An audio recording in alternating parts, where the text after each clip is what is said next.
मैं शेर का बेटा हूँ। मुझको बिहार ने बुलाया है। मैं बिहारियों के लिए लड़ूंगा। मुझको लोग राजनीतिक हत्या करना चाहते हैं। मेरा घर तोड़ा गया। इतना तो गिरगिट भी ये रंग नहीं बदलता। चिराग पासवान, आप कहते हो कि मेरे रहते संविधान अब आरक्षण कोई नहीं छीन सकता। मैं कहता हूं कि जब तक लालू प्रसाद और तेजस्वी यादव जिंदा है, कोई माई के लाल संविधान पर बुरी नजर नहीं रख सकता। क्या कहे थे पार्लियामेंट में कि मैं संपन्न दलित आरक्षण छोड़ दो। क्या साधु पासवान बोला?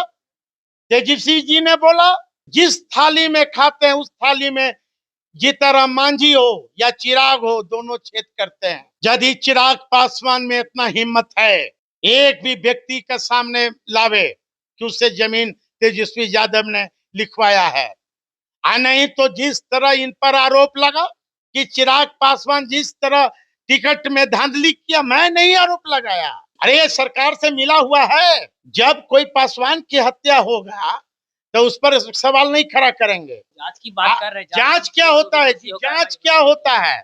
मुख्यमंत्री जी खुद एक्शन ले रहे हैं लगातार। क्या एक्शन ले रहे हैं? मुख्यमंत्री जी का स्थिति ठीक है, मानसिक संतुलन खराब हो गया। विधानसभा में असंवैधानिक भाषा का प्रयोग करते हैं, कहीं मंच पर चल जाते हैं, कोई महिला को पीठ या गर्दन ऐसे से करते रहते हैं। प्यार से वो नीतीश क्या प्यार यही होता है? आप मुख्यमंत्री के कुर्सी पर बैठे हैं तो आपको ये बाल पकड़ लेंगे और उसको पकड़, दोनों को लड़वाते हैं, लगता है गुल्ली डंडा खेल रहे हैं। ये यहाँ अथी है रामराज है। दूसरा करे तो करेक्टर ढीला और आप कीजिए तो रासलीला। देखिए, लोक जनशक्ति पार्टी रामविलास के राष्ट्रीय अध्यक्ष चिराग पासवान बीते दिन सारण की धरती से ऐलान कर दिए हैं कि जो लोग हमसे पूछते हैं कि चिराग पासवान विधानसभा का चुनाव लड़ेंगे, तो आज इस धरती से हम ऐलान करते हैं कि बिहार में हम विधानसभा का चुनाव लड़ेंगे। और देखिए, चिराग पासवान खूब दहाड़े हैं, विपक्ष पर भी हमलावर हुए हैं। तमाम बिंदुओं पर खास बातचीत करेंगे। इस वक्त हमारे साथ बातचीत करने के लिए आरजेडी के कद्दावर नेता साधु पासवान जी है, चिराग पासवान के जीजा जी भी है।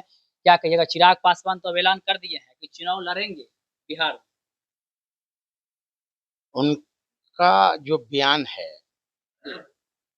बार बार वो पलटते रहते हैं और क्या खाकर बयान देते हैं कि छपरा में कुछ बयान, नालंदा में कुछ बयान, शाहाबाद की धरती पर कुछ बयान, है ना। तो हमें तो लगता है कि चिराग जी गिरगिट की तरह रंग बदलते हैं और गिरगिट की तरह उनका बयान बदलते रहता है। कभी उनका 10 डायलॉग है। मैं शेर का बेटा हूँ, बराबर बोलते रहते हैं मंच पर वो। न टूटूंगा न झुकूंगा, मुझको बिहार ने बुलाया है। मैं बिहारियों के लिए लड़ूंगा। मैं सम्मान सीट से लड़ूंगा। मुझको लोग राजनीतिक हत्या करना चाहते हैं। मेरी पार्टी तोड़ी गई, मेरा घर तोड़ा गया। जो डायलॉग है, जैसे लगता है कि ये फिल्म का डायलॉग बोल रहे हैं। मुझे समझ से परे है कि इतना तो गिरगिट भी ये रंग नहीं बदलता। आप लोग रोकना चाह रहे हैं क्या बिहार आने से? अरे बार-बार हमको रोकने का चिराग बतावे ना भाई कि मेरी पार्टी तोड़ी गई, मेरा घर तोड़ा गया। ये साधु पासवान का बयान नहीं है, ये चिराग पासवान खुद मंच पर बोलते थे। पार्टी किसने तोड़ा? क्या राष्ट्रीय जनता दल ने तोड़ा? भारतीय जनता पार्टी के लोगों ने तोड़ा। क्या बाबा साहब अम्बेडकर और स्वर्गीय रामविलास पासवान की मूर्ति क्या राष्ट्रीय जनता दल के लोगों ने फेंका? भारतीय जनता पार्टी के लोगों के द्वारा फेंका गया। ये आरोप साधु पासवान नहीं लगाता था, चिराग जी खुद लगाते थे। चिराग जी नाम भी बोले थे कि मैं उस बीजेपी का नेता का नाम बताऊंगा लेकिन कई साल बीत गए, आज तक बीजेपी का नेता का उन्होंने नाम नहीं बताया। क्या लग रहा है समझौता चिराग पासवान कर लिया? अपने पिता का जमीर को उन्होंने व्यक्तिगत राजनीतिक महत्वाकांक्षा के चलते वो गिरवी रख दिए। बाबा साहब अम्बेडकर का मूर्ति तोड़ा गया इनके आंख के सामने। राज्यसभा में गृह मंत्री के द्वारा अम्बेडकर अम्बेडकर अम्बेडकर की जिस तरह टिप्पणी की गई, इन्हें और जीतनराम मांझी के आंख में पानी नहीं आया और अमित शाह को मेज थपथपा कर स्वागत करते हैं। ये लोग अम्बेडकरवादी हो नहीं सकते।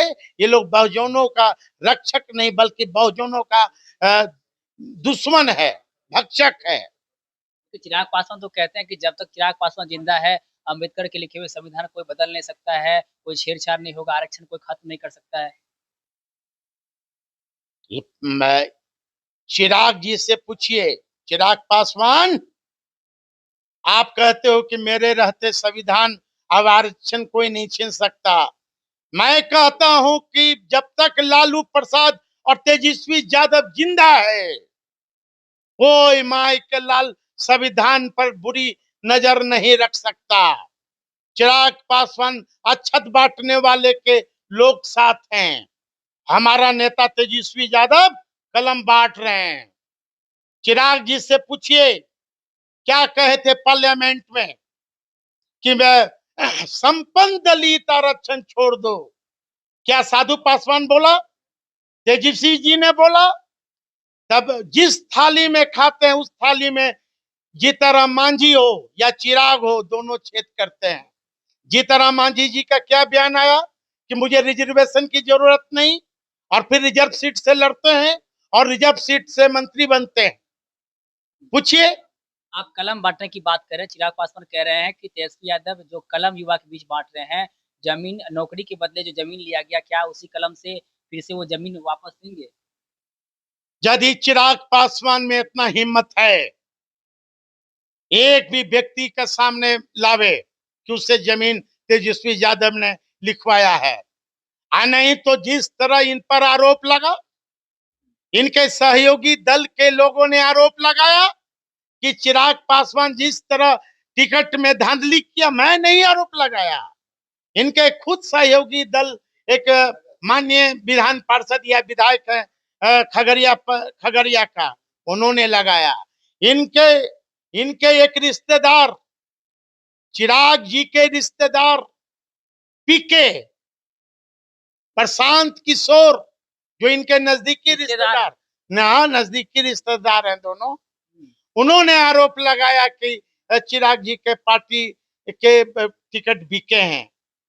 दूसरी बात, चिराग जी बतावे कि चिराग जी कहते हैं कि मैं युवाओं के लिए, बिहारियों के लिए मैं खून पसीना में बहाता हूं। तो आप चिराग जी बताएंगे, आपने एफिडेविट में आपने 11 फैक्ट्री की चिराग के पास है, 11 फैक्ट्री चिराग के पास, 11 फैक्ट्री उनकी बहन के पास जो अपनी बहन है, 22 फैक्ट्री का मालिक है। 22 फैक्ट्री कहाँ कहाँ कौन कंट्री में है, चिराग जी देश की जनता को श्वेत पत्र जारी करे, खासकर बिहार को। यदि 22 फैक्ट्री बिहार में लगे होते तो आज बिहार 22 फैक्ट्री यदि 22 जिला में चिराग जी लगा देते अपना फैक्ट्री, जिस फैक्ट्री का चेयरपर्सन है, तो आज तो हमारा बिहार के लोग बाहर नहीं जाते, बिहार के युवा तो गाली सुन अपमान नहीं होने देते। चिराग पासवान कहते हैं कि बिहार फर्स्ट, बिहारी फर्स्ट। तब पहले चिराग जी से पूछिए कि पहले जीजा फर्स्ट लोकसभा में आयोग की जब बात होती है, कार्यकर्ताओं की बात होती है, तो उनका दूसरा जीजा फर्स्ट होता है।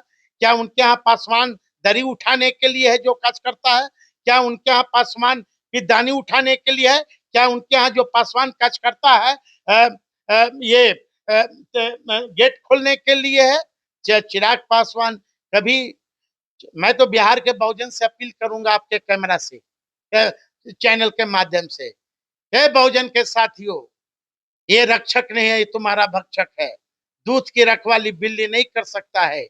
किसी व्यक्ति को यदि जानना है तो उसके चेहरे से नहीं बल्कि उसके दिल से जानो। जैसे बिहार में इन दिनों अपराध को लेकर के भी खूब बयानबाजी हो रही है। बीते दिनों बिहार के एक बड़े उद्योगपति की हत्या हुई है, उसको कैसे देखते नीतीश कुमार जी को इस्तीफा देनी चाहिए। यहाँ अंधेर नगरी चौपट राजा है, बद से बदतर स्थिति है। दलितों की मां बहनों पर खुलेआम बलात्कार होते हैं, और यहाँ पर एक डॉक्टर की हत्या, बिजनेसमैन की हत्या हो जाती है, और मात्र 500 मीटर की दूरी पर कलेक्टर पटना डीएम का घर है, 50 मीटर की दूरी पर ग्रामीण एसपी का है। खेमका का जो हुआ जिस तरह, हाँ, अभी हाल फिलहाल अभी गोली चला, दो पासवान की हत्या हुई नालंदा में, जहां दीपनगर थाना है, जहां नीतीश कुमार का क्षेत्र है। चिराग पर क्या कर रहे हैं? चिराग पासवान भी तो सवाल उठाए कि शासन व्यवस्था पे, बिहार की प्रशासनिक व्यवस्था पे फर्क है कि अरे ये सरकार से मिला हुआ है। जब कोई पासवान की हत्या होगा तो उस पर सवाल नहीं खड़ा करेंगे। आप क्यों नहीं आप नीतीश कुमार से इस्तीफा की मांग करते हो? जांच की बात कर रहे हैं। जांच क्या होता है जी? जांच क्या होता है? खेमका वाला में जांच जांच होते होते कितना दिन बीत जाएंगे, इसकी पता है क्या? है मुख्यमंत्री जी खुद एक्शन ले रहे हैं लगातार। क्या एक्शन ले रहे हैं? मुख्यमंत्री जी का स्थिति ठीक है, मानसिक संतुलन खराब हो गया। विधानसभा में असंवैधानिक भाषा का प्रयोग करते हैं, कहीं मंच पर चल जाते हैं, कोई महिला को पीठ या गर्दन ऐसे से करते रहते हैं। हैं विजय चौधरी जो उनके वरिष्ठ मंत्री हैं, उनको किस तरह पुरस्कार वितरण में ठेला गया नीतीश कुमार के द्वारा। अशोक चौधरी जो कि दलित परिवार से आते हैं, उनके पिताजी को पुण्यतिथि पर जाते हैं तो अशोक चौधरी पर पुण्यतिथि कर देते हैं। प्यार से वो नीतीश क्या प्यार यही होता है? आप मुख्यमंत्री के कुर्सी पर बैठे हैं तो आपको ये बाल पकड़ लेंगे और उसको पकड़, दोनों को लड़वाते हैं, लगता है गुल्ली डंडा खेल रहे हैं। हाँ, यही मुख्यमंत्री का काम है। बताइए मुख्यमंत्री को अभी श्वेत पत्र जारी करे कि इनके शासन काल में ये यहाँ अथी है रामराज है। दूसरा करे तो करेक्टर ढीला, और आप कीजिए तो रास लीला। सबसे ज्यादा दलितों की मां बहनों पर बलात्कार हुए हैं नीतीश के एथी में। चिराग पासवान जी को इस्तीफा देनी चाहिए नैतिक जिम्मेदारी लेते हुए। बहुत बहुत धन्यवाद। देखिए हमारे साथ बातचीत करते साधु पासवान जी, इन्होंने साफ साफ कहा कि सबसे अधिक अत्याचार जो है वो दलितों पर हुआ है एनडीए के शासनकाल में, और चिराग पासवान को इस्तीफा दे देनी चाहिए। वही मुख्यमंत्री नीतीश कुमार पर भी हमलावर है, और बिहार में जिस प्रकार से अपराध का ग्राफ बढ़ता जा रहा है उसको लेकर के भी सरकार को घेरे हैं। बाकी और भी हमने कई सारे सवाल साधु पासवान जी से किए हैं, जवाब देते हुए क्या कुछ कह रहे थे आपने खुद सुना है। आप भी अपनी राय प्रतिक्रिया हमें कमेंट में दे सकते हैं। लाइव बिहार आप सभी का बहुत बहुत